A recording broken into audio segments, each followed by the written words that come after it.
You are listening to the Boss Experience Podcast, a podcast with conversations about business growth, self-development, and maintaining a mindset to achieve business success. My name is Michele Davis, and I am a business strategist and coach, and I am your host. Let's get started.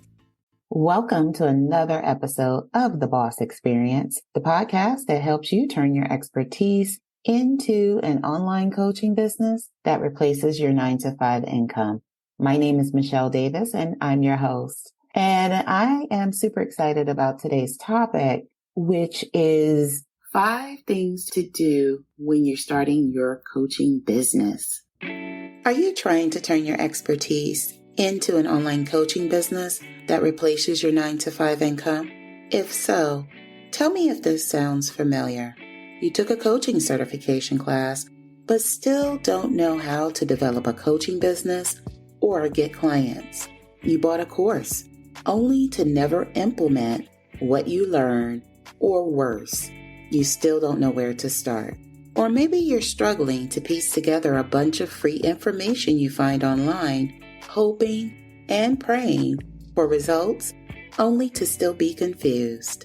The key to earning revenue in your online coaching business is having a process to get the right people contacting you about enrolling in your programs and services.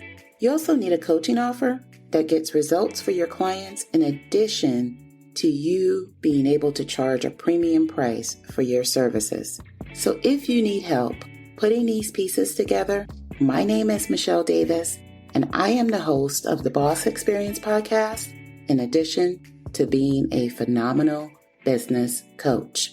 And I created a free short video explaining where to begin when it comes to starting an online coaching business that replaces your 9-to-5 income.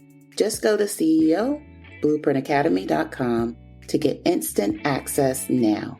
That's CEOBlueprintacademy.com. Okay, back to the show. Okay, the first thing you want to do when you're developing a coaching business is to think about what are your passion, skills, and expertise. Because you don't want to think about, the fact that you want to be a life coach or you want to be a health coach without first assessing what your skills are and how can you best solve a problem and how can you best help someone make a transformation. Once you know what your passion is and your skills and your expertise, then you want to think about what's the best coaching program I can develop to best serve the people that I plan to serve. When you think about, I want to be a life coach first, before you actually go through that entire process, you kind of get lost into wanting to make the impact. And really and truly, there may be other strengths that you have that you want to capitalize on and be able to help your clients in a way that's beneficial to solving their problem and helping them achieve their transformation.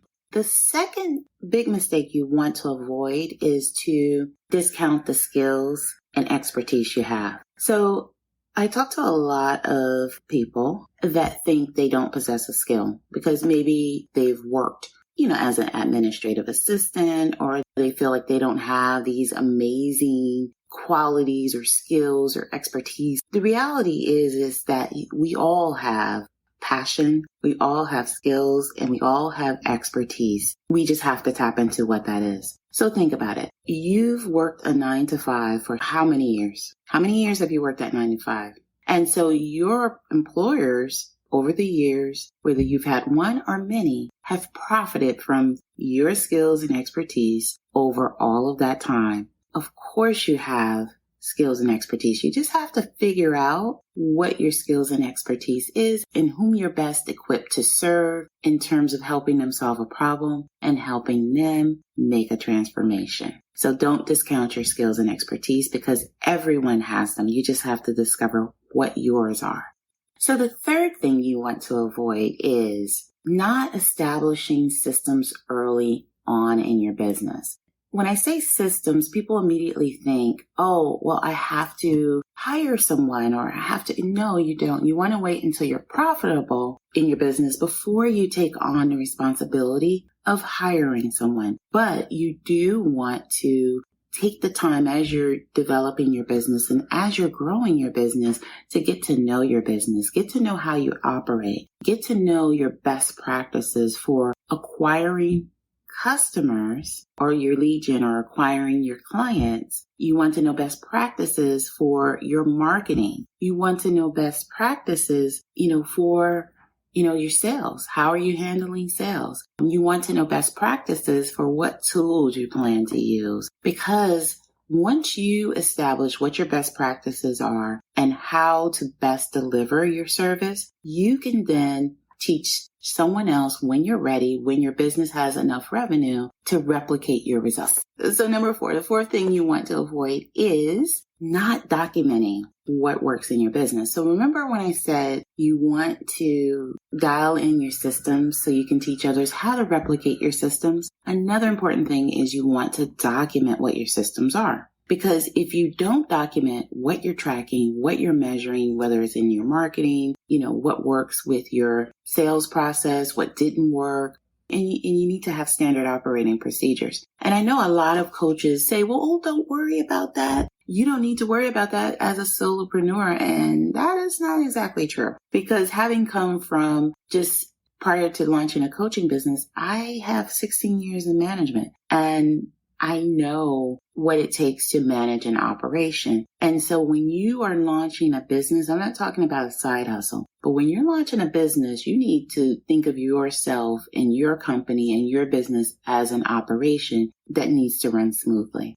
When I hear coaches say that, I said clearly they've never managed anything prior to launching their own business, because they're delivering information based on their own experience. Just as I'm going to deliver information based on my experience, which is you need written standard operating procedures. And with those written standard operating procedures, you can establish what works in your business. You can also create a process for bringing on freelancers, create a process for revamping your business, creating your business plan, creating foresight and vision about your business, and then also being able to scale in the future and having this foundation that your team can refer back to.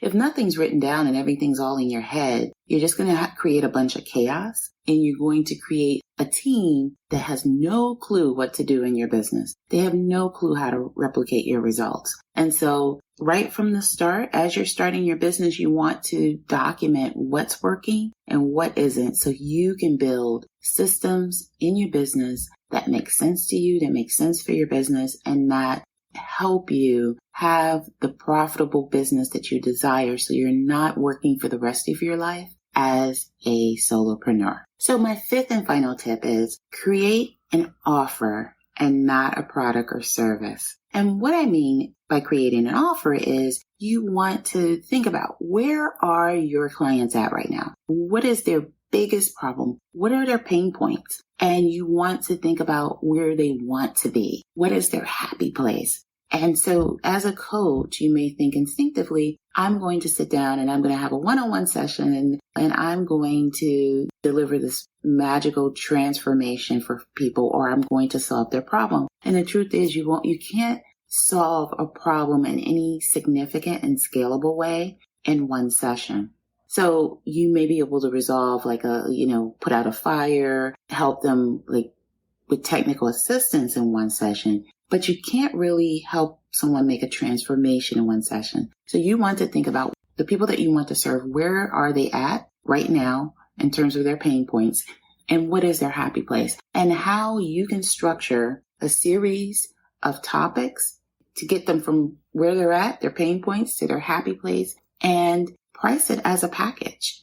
So this is what you offer. But think about, in terms of the content, how are you going to structure it? And so you want to have a plan for that. Thank you for tuning in to this episode of the Boss Experience Podcast. If you haven't already, make sure you subscribe to the podcast. And if you're interested in learning how to turn your expertise into an online coaching business that replaces your 9-to-5, visit CEOBlueprintacademy.com. That's CEOBlueprintacademy.com. And once again, thanks for tuning in. And I hope you'll tune in to a future episode of the Boss Experience Podcast. That's a wrap. Be well and take care. Thank you for tuning in to the Boss Experience podcast. Don't forget to leave a review for this episode and tune in next time.